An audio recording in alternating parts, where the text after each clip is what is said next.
Hello, ladies and gentlemen. Welcome back to the backstory. If you're new here, kindly hit the subscribe button and the notification bell down below so that you can be notified whenever we post a new video. Now, ladies and gentlemen,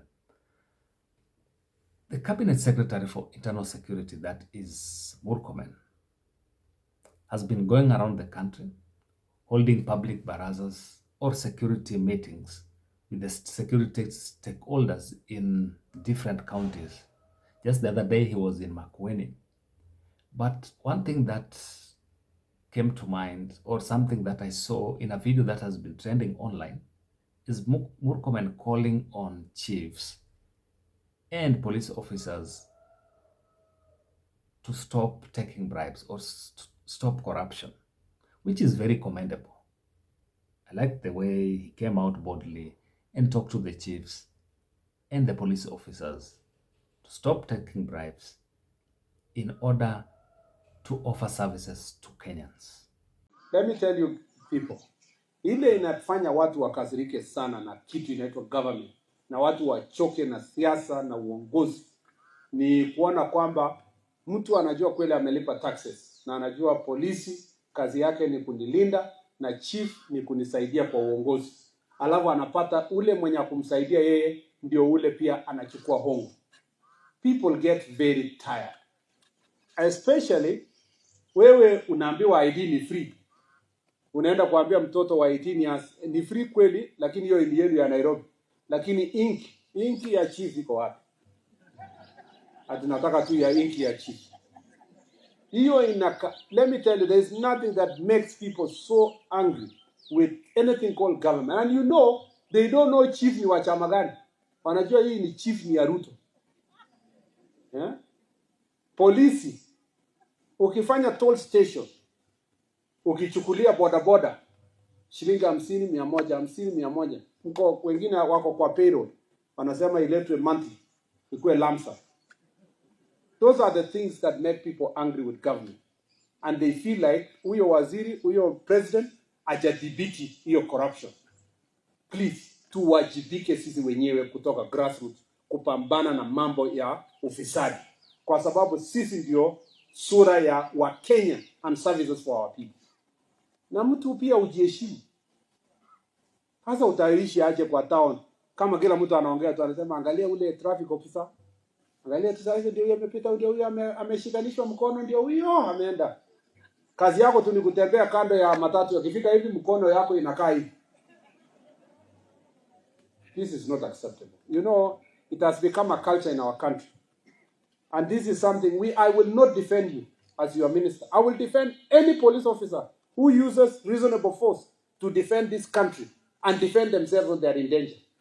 But I cannot defend anybody who is accused of corruption and making life very difficult for our people hapa mashinani. So nawaomba pia, the way you are asking for support from your cabinet secretary, I want also to speak on behalf of the people of Kenya, that the people of Kenya are looking up to us to make sure that we give them free services, free because they have paid for your salary and because they deserve to be served by the people of Kenya. The same, at the SEC, whether it is police, mtu amekuja kureport crime, watu wamechoka, and I want to encourage the citizens that we are listening, and going forward we will be making sure that citizen feedback platforms imeongezwa so that we get the feedback from citizens and we take action. I want to remind also our chiefs na our police officers, we get intelligence report na iko mpaka na majina yenu. I have some of your names. Yeah? Semekana chief ya mahali fulani anafanya hivi, OCS mahali fulani anashikana, yeye ndiye anafacilitate banki ipitie Makueni kienda Tanzania, anafacilitate nini. We will take decisive action, disciplinary action, even as we look for further evidence, because we want to make sure that we protect our people. Now, ladies and gentlemen, that call by the cabinet secretary is commendable. I like it because what has been happening in the past is the fact that, or not even in the past, currently, is the fact that when you get to these public offices, more so chiefs and police stations, you'll be asked to part with something in order for them to serve you, which should not be the case.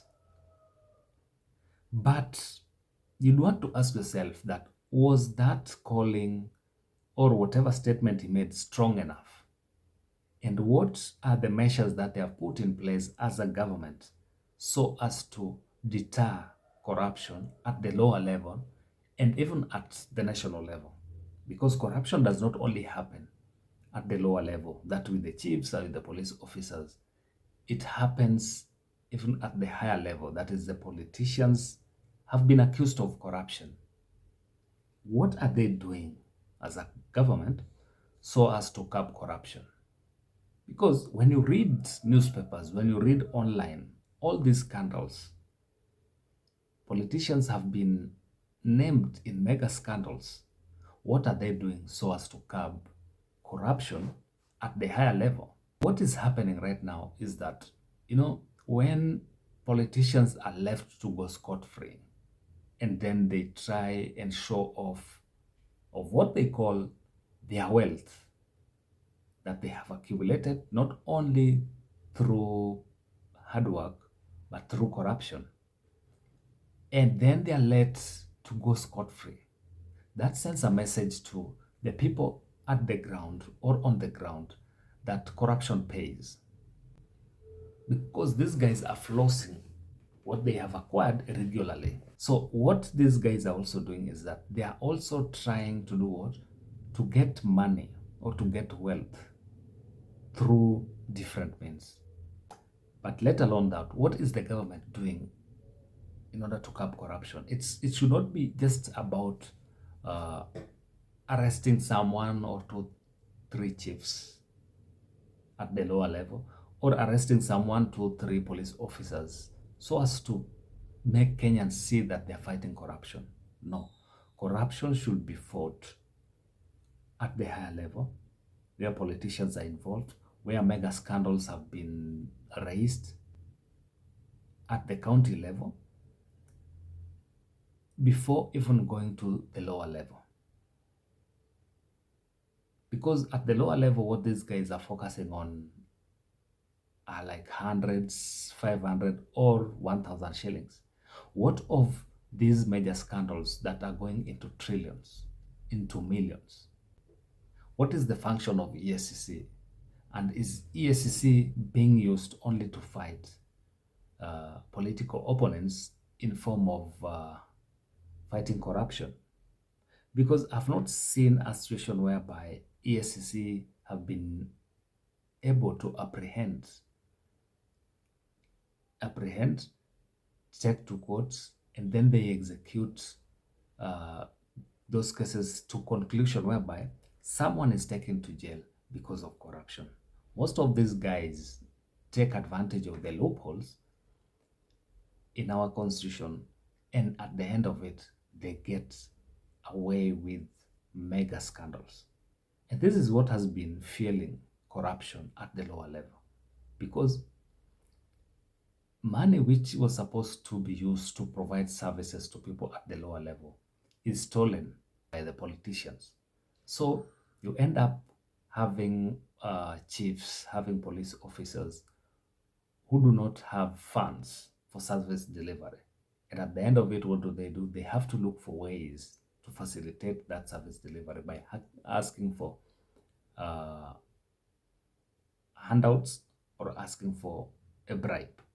So Murkomen and the Kenya Kwanza administration need to come up with clear-cut policies on how to fight corruption.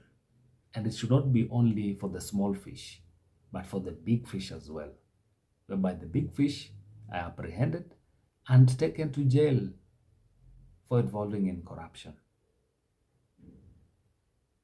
Because corruption is bleeding this country dry.